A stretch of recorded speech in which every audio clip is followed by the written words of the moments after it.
Hola, soy Nora Curtin, fundadora de Sapos y Princesas, y hoy vamos a hablar de crianza respetuosa y límites, aunque parezca contradictorio. Y por eso contamos con Sara, la fundadora de Kimudi. Sara Noguera la conocéis seguro. Ella es especialista en crianza respetuosa, maestra infantil, experta en musicoterapia y cuentoterapia, y madre de 4 hijos, que a mí me parece eso admirable. ¿Qué tal, Sara? Un placer, muchísimas gracias. Qué presentación, la verdad es que abruma ver todo lo que se consigue, ¿no? Sí. Sobre todo lo de 4 hijos. 4 hijos, sobre todo eso con 4 hijos. Con 4 hijos, que no sí es poco. Pues un placer estar aquí, Nora. No, muchísimas gracias, porque la verdad es que me interesa muchísimo que compartas con nosotros qué es el mundo Kimudi.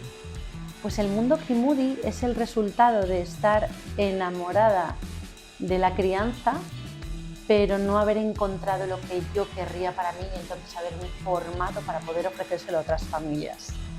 Se ofrecen muchísimas cosas que tienen que ver con el acompañamiento familiar, pero yo quería meter algo que tuviera que ver también con fluir, que creo que es muy importante, ¿no? No puede haber rigidez cuando ofrecemos teorías a las personas, porque las personas no somos rígidas. Entonces hay que añadir lo que llamo yo flow, es date la oportunidad de meter la pata, ser realista, evita comparaciones. Entonces, cuando adquieres la teoría, no desde la necesidad de mostrar nada, sino desde la necesidad de asumirla para disfrutarla, es que se educa de otra manera. Bueno, estás planteando una educación muy humana y humilde, porque en realidad sería aceptar que como padres vamos a cometer errores, vamos a tener dudas, y es importante entenderlo para poder abrirse a escuchar a otras personas que nos pueden dar las herramientas para solucionar los problemas, ¿no? Efectivamente, es que parte de que esta crianza funcione tan bien es que como nosotros nos mostramos vulnerables, permitimos que nuestras hijas e hijos también se muestren vulnerables porque no nos idealizan, y además al mostrarnos vulnerables nos damos la oportunidad de equivocarnos y reaprender y reintentar, que muchas veces es, no, si esto para todo el rato. Yo recuerdo muchas cosas cuando éramos pequeñas nosotros, en nuestra generación, que era como, tú estás viendo que tu madre se está equivocando, pero ahí tira para adelante, sí, que tú lo estás viendo y no vas a corregir a tu madre con determinadas. Bueno, y esta forma de criar en la que la conciencia es lo importante, el meter la pata no es equivocarte, meter la pata es ser consciente, repito, y eso te permite conectar mucho mejor, ya no solo con tus hijos, contigo mismo, escucharte a ti, que es súper importante. Porque parece que estamos sobreexigidos, ¿no? Hoy en día un tema que a mí me preocupa mucho es que parece que se ha malinterpretado lo que es el respeto con los límites. Totalmente. ¿Cómo lo ves tú desde tu perspectiva en Kimudi? Es verdad que la crianza respetuosa ha tenido un tinte un poco negativista en cuanto a una educación acompañando, porque se interpretó como deja al niño. Deja al niño, respetuoso quiere decir respetar al ser humano, y para respetar al ser humano hay que dejarle ser. Claro, respetar, pero claro, se estaba dejando en manos de niños que no tienen los conocimientos tomar decisiones que no son su responsabilidad tomarlas. Efectivamente, entonces hay que resignificar, porque respetuoso quiere decir que atiende en su complejidad al ser humano y le acompaña en sus necesidades. Pero hay que entender bien lo que es un límite. Un límite, si tú lo piensas a futuro, tiene que ser pautas para que tu hijo en un futuro no dependa de ti, pero quiera estar contigo. A ver, vamos a profundizar eso. Vamos allá. Cuando tú pones un límite, lo que quieres es hacer libre a tu hijo. No le pones un límite porque no quieres que haga algo o porque quieres que haga algo. Le pones el límite porque es beneficioso para el niño. Un enchufe. Vamos a poner el básico, ¿no? El límite, que no toque el enchufe. ¿Por qué le dices que no lo toque? ¿Porque a ti te molesta o porque se puede hacer daño? Entonces, cuando tú entiendes el motivo del por qué, eso es muy sencillo de entender. Pero ¿por qué le pones el límite de no salir hasta tal hora cuando es más mayor? ¿O por qué le pones el límite de no comerse otra chocolatina? ¿O por qué cuando le pones los límites siendo consciente de que el primer beneficiado es el niño? Eres mucho más realista a la hora de mantenerte en ese límite, porque no lo estás poniendo para controlar al menor, estás poniéndoselo para ayudarle. Lo que pasa es que a veces la ayuda no se interpreta como ayuda.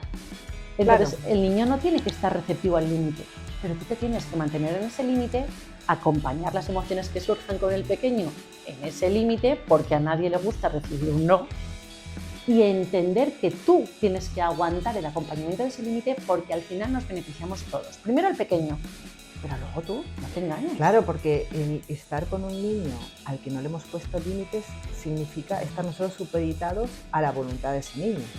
Y el niño un niño que no recibe límites está buscándolos constantemente, sin saber lo que está buscando.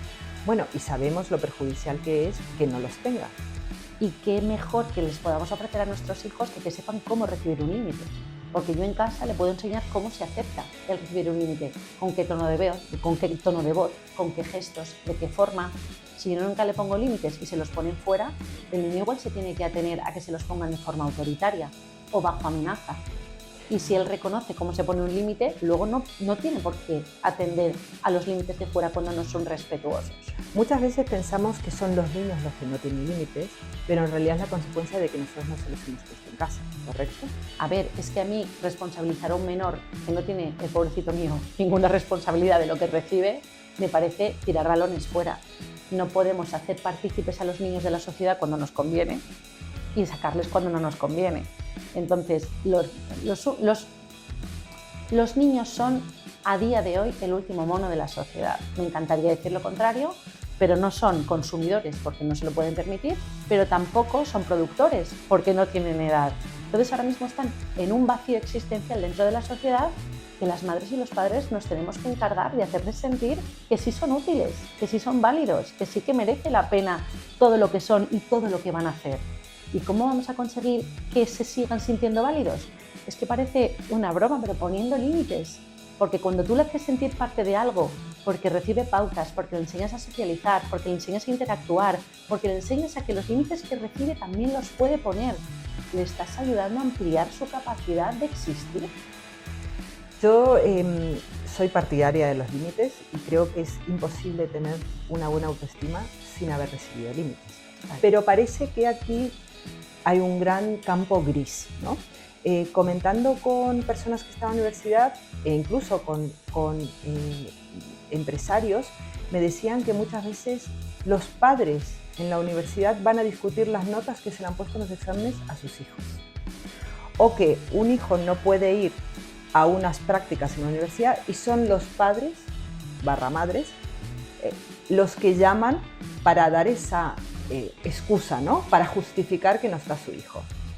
¿Quiénes son los que nos estamos equivocando aquí? Esto me parece un ejemplo buenísimo para contestar a la gente cuando te dice ¿mi hijo cuándo tendrá edad para hacer X? Y tú le tienes que contestar, no es cuestión de edad, es cuestión de madurez. Estos chavales, estos adolescentes universitarios, como sea, no son maduros.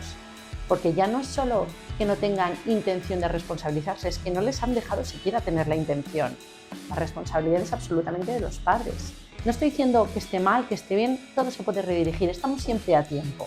Aunque parezca que no, porque con esta sociedad de prisas, parece que una vez has hecho algo ya está, no, hay tiempo.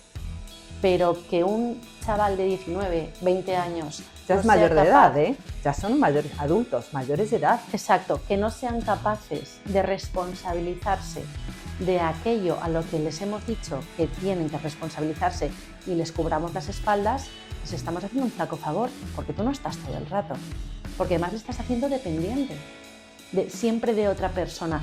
Claro que va a depender de ti, porque eres su madre, eres su padre, va a acudir a ti cuando tenga un problema, pero ¿qué estamos valorando como problema?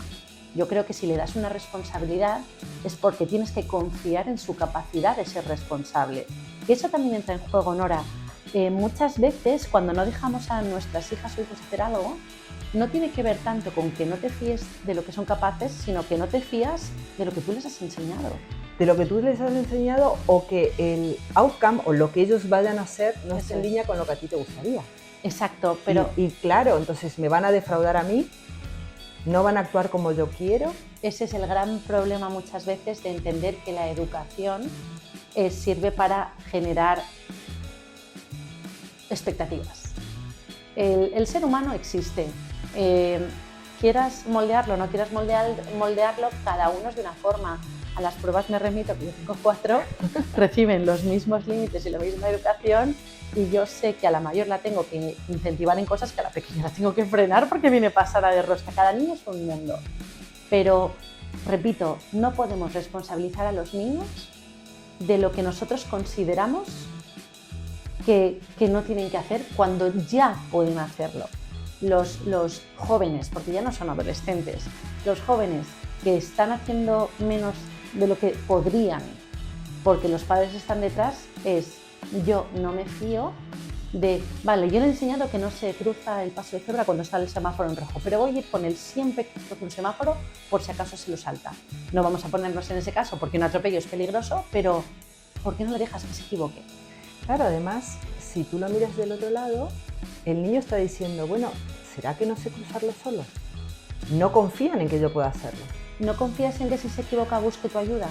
¿Tienes miedo de que se sienta juzgado antes que ayudado? Que claro que le vas a corregir. Si ha metido la pata, ¿cómo no le vas a corregir? Pero primero siempre le vas a cuidar y le vas a proteger. Si tu hijo de repente se corta el pelo con tijeras en casa con 6 años, historia real familiar, yo agradecí mucho que me lo contase. Primero, oye, ¿cómo estás?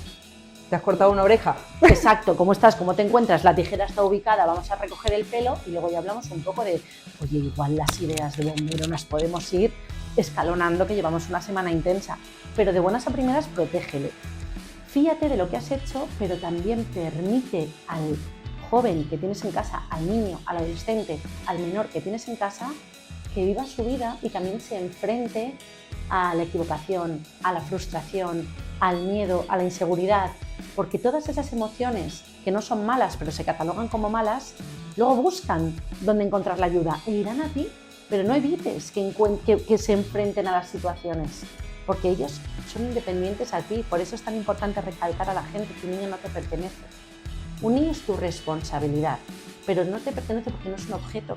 Tiene decisiones propias, movimiento propio, interacciones sociales totalmente independientes de las tuyas, sueños a futuro totalmente diferentes a los tuyos. Entonces, pertenecerte te pertenece el reloj que llevas en la muñeca, pero un niño es un ser humano independiente, entonces es tu responsabilidad y como responsabilidad, cuídale, dale lo mejor que tengas para que sea lo mejor que pueda ser y déjale vivir.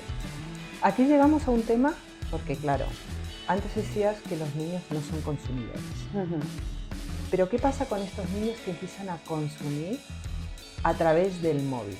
Que tienen su móvil desde los 8 años, porque bueno, ya sabemos que la Asociación Española de Pediatría ha retrasado de 2 a 6 años la edad recomendada para tener acceso a la tecnología, pero sabemos también que el móvil es el regalo preferido en las comunidades. Estamos hablando de que 8, 9 años ya los niños tienen móviles. ¿Cómo ponemos el límite? ¿Cómo educamos en esto? ¿Cómo hacemos para nosotros como adultos tomar conciencia de que somos el ejemplo de nuestros hijos? Porque es verdad, nosotros necesitamos la tecnología y yo no estoy en contra de la tecnología, pero ¿cómo hacemos para que nuestros hijos estén seguros y sepan manejarse en un área en que muchas veces como padres nos cuesta? Aquí hay un tema, es un elefante en la sala, que es que seguimos relacionando querer con dar, pero dar material. La mayoría de los niños prefieren interacción humana a tener cosas. Y parece, a día de hoy, que seguimos sin entenderlo. Entonces, cuando llega Navidad, lo más grande. Cuando llega la comunión, lo más tecnológico. Sin darse cuenta de que lo que de verdad valoraría el menor es que le regales lo que le regales, interactúes, juegues, le dediques tiempo, incluso que le regales unas entradas para un espectáculo y que vayáis juntos. El problema de regalar un móvil a determinadas edades, a prácticamente cualquier edad en la que eres menor de edad, es que se lo estás dando sin una educación digital de por medio. Tanto los padres, que nos falta, como los menores. Tú no le puedes dar un arma sin información. Tú tienes que haber informado previamente de lo bueno y de lo malo, porque como bien dices, tiene cosas buenas. Pero las cosas buenas se disfrutan, las cosas malas se sufren y hay que ayudarles a no llegar al sufrimiento que aportan las redes sociales, el contenido que no es para niños, bueno, que no es para nadie, también diría, porque a mí este contenido para adultos, creo que hay contenidos que no son ni para adultos. Yo creo que eso debería ser como las cajetillas de tabaco, ¿no? Que si tú quieres vas, presentas tu DNI y te lo desbloquean. Exacto, ¿por qué no? O que ponga pegatinitas Claro, de estas de, oye, que o sea, esto es perjudicial. Que tú vayas Claro. a tu tienda donde compras el móvil y dices, yo quiero que a mí me desbloqueen ese contenido. Claro. ¿No?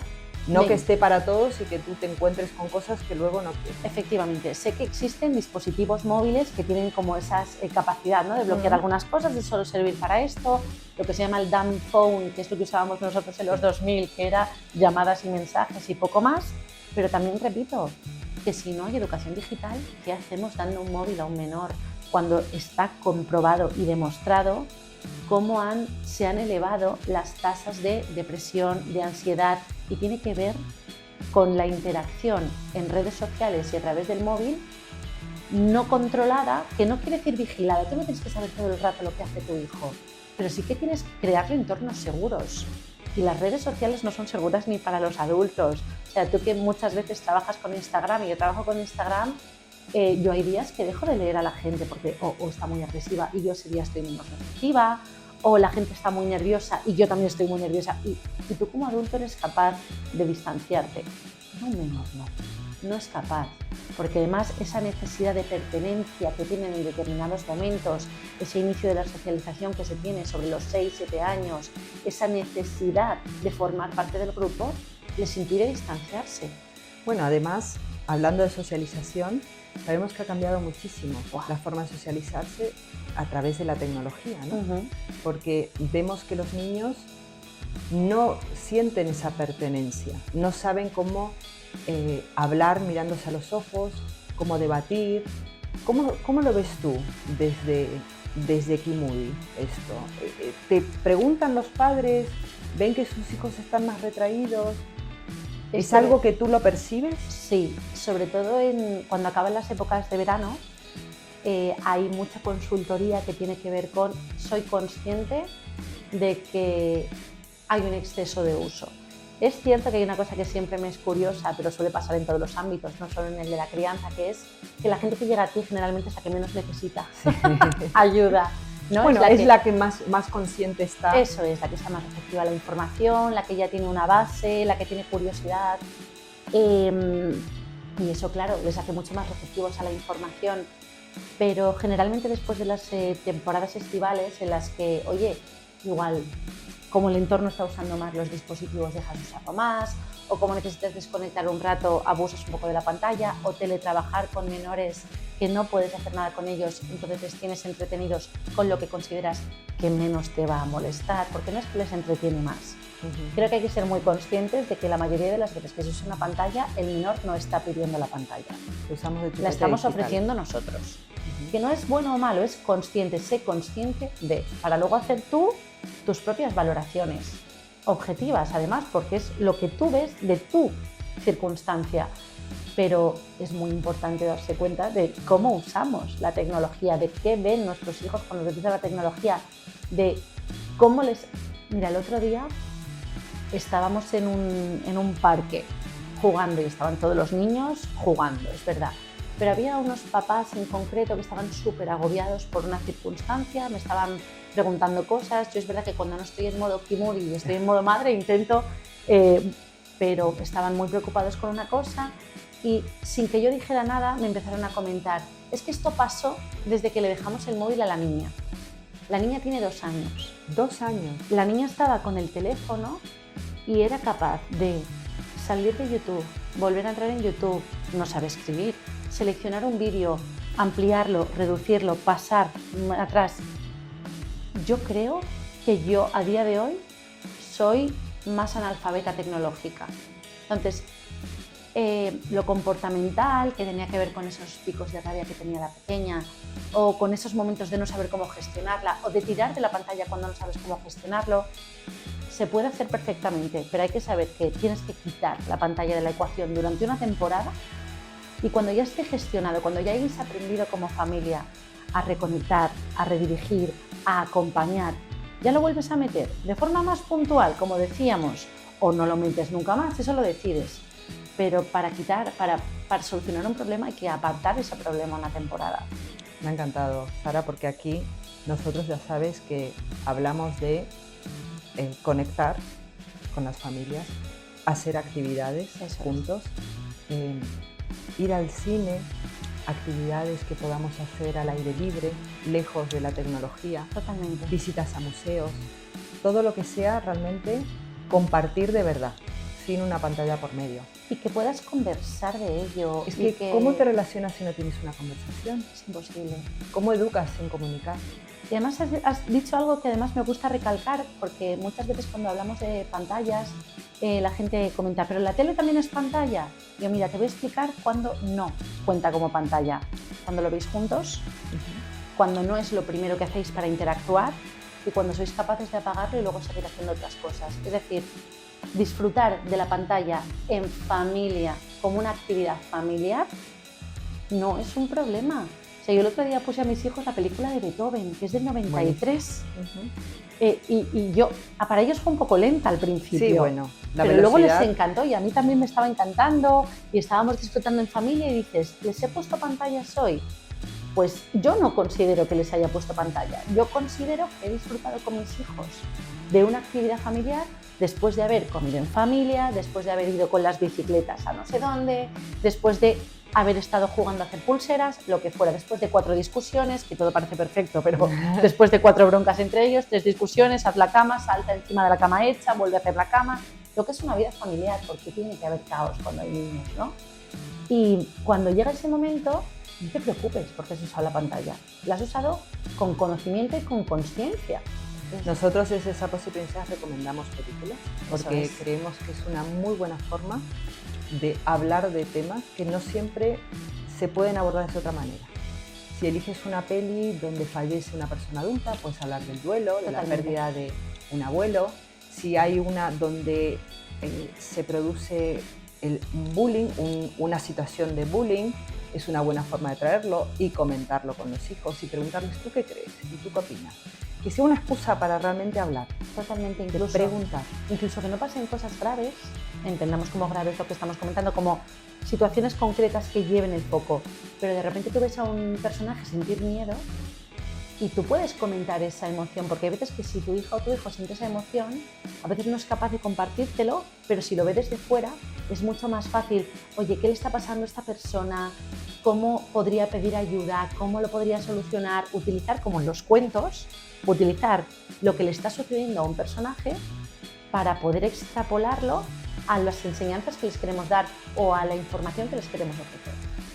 Pues la verdad es que seguiría hablando contigo todo el día, pero creo que ya hemos llegado a nuestra hora y te quería agradecer muchísimo por haber venido hasta aquí a tener esta conversación. Estoy segura que van a aprovecharla muchísimo los padres y sobre todo recalcar lo que has comentado, que seamos humanos, que nos mostremos como somos, porque así a nuestros hijos les va a ser más fácil entender que la vida es eso, aceptarse y corregir con los errores que cometemos muchas veces como parte de la enseñanza de la vida. Nada, ha sido un placer estar aquí contigo y con Sapos y Princesas y las veces que quieras. Encantada. Pues muchísimas gracias, Sara, y ha sido un verdadero placer. Hasta la próxima.